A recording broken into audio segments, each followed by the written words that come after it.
This is BBC News. I'm Ben Brown. The headlines at midday. More leaked memos from Britain's former ambassador to Washington suggest President Trump abandoned the Iran nuclear deal to spite Barack Obama. The Chancellor, Philip Hammond, warns that the UK will not be able to control key elements of a no-deal Brexit. A man is charged with the murder of Kelly Mary Favrell, the 26-year-old woman who was 8 months pregnant when she was fatally stabbed at home. Oh, close surely this time. Yeah, that's out. Just the one wicket so far for England at Lord's as New Zealand make a steady start to the Cricket World Cup final. Storm Barry makes landfall in the American state of Louisiana with warnings of life-threatening floods. We choose to go to the moon in this decade and do the other things, not because they are easy, but because they are hard. And coming up in half an hour, the Click team look at the technology that helped put man on the moon.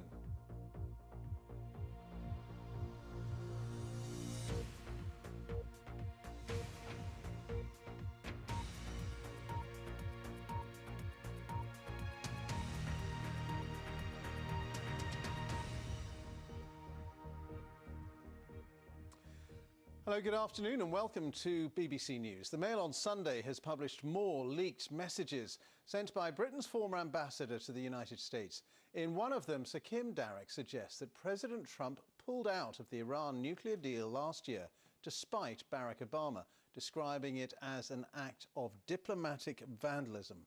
Well, the documents were published despite a warning from the police to the media not to print the leaked material. Both Conservative leadership contenders have defended the rights of the press to publish the documents. Jeremy Hunt described it as a vital part of British democracy. We have to remember that the Official Secrets Act is there for a reason, and it's the police's job to decide if a criminal act has been committed. But at the same time, not forget what is precious about our country, which is we have one of the most vibrant, free media in the world. And this is a country that has always been known for standing up for democratic values. And so we have to make sure that we defend the right of journalists to publish leaks when they are in the national interest and when national security hasn't been compromised. Jeremy Hunt. Well, I've been getting the latest from our political correspondent, Helena Wilkinson.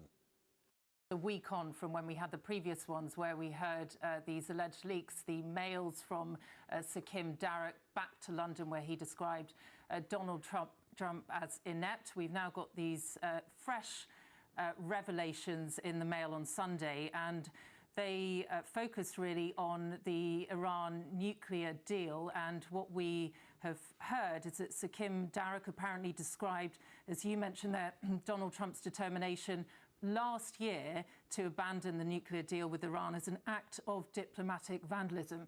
Now, this relates to a trip that Boris Johnson took in May of last year. He was with Sir Kim Darroch, and the aim of that trip was to try and get Donald Trump not to abandon the nuclear deal.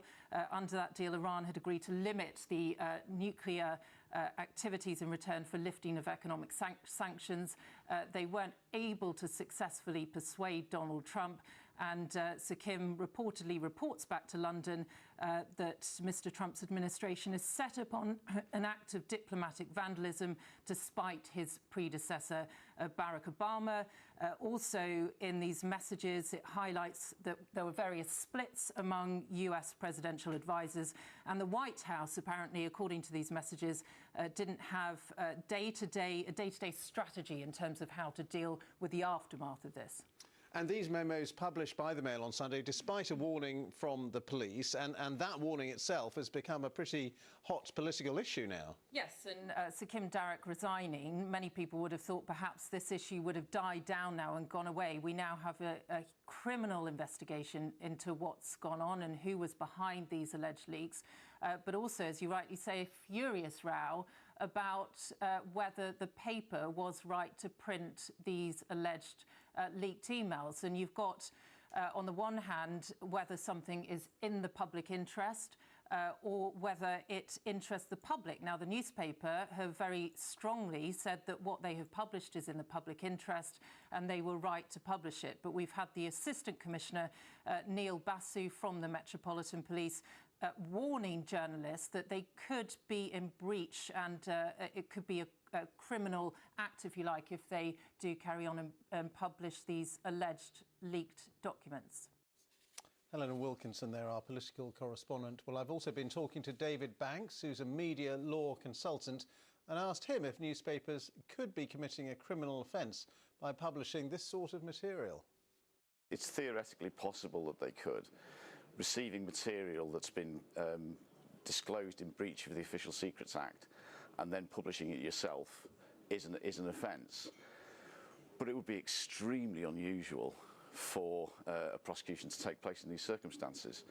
In any such case in the past, there's been a pursuit of the leaker by the investigating authorities, but they haven't gone after newspapers or broadcasters, journalists who are publishing something they regard to be in the public interest.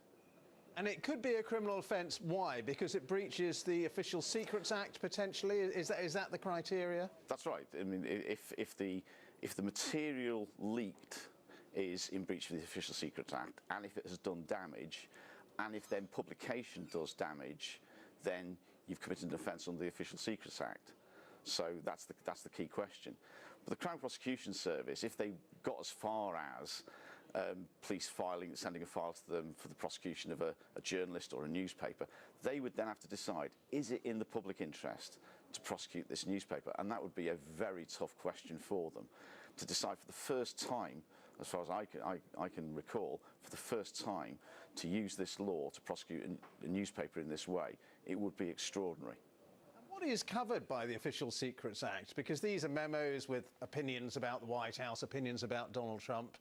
Are these actually state secrets? I suppose when we think of state secrets, we think of issues of defence. I don't know, the technology surrounding a new submarine or something like that. Yeah. But is this covered by the Official Secrets Act? Yeah, I mean, diplomatic communications can be covered by the Official Secrets Act, but obviously diplomatic communications are going to cover a very wide range of material, from things about the defence of the realm and threats to us as a nation, to an ambassador's view of the political leader of the country that he or she happens to be in.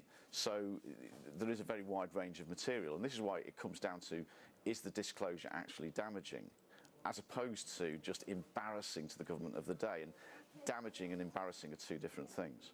So with this warning from Scotland Yard that potentially a newspaper would be in breach of the law by publishing this material, do you think they overstepped the mark? I mean, there was a big political reaction to that. I think they have. I can only think they have. I've never seen a warning like this issued by the police or any other investigating authority in circumstances like this.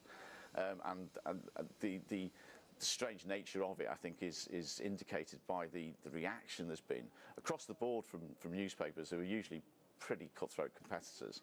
But if you look at them today, and statements by political leaders as well, I think that the Met called it wrong on this issue. That's David Banks, a media law consultant, talking to me earlier. The Chancellor, Philip Hammond,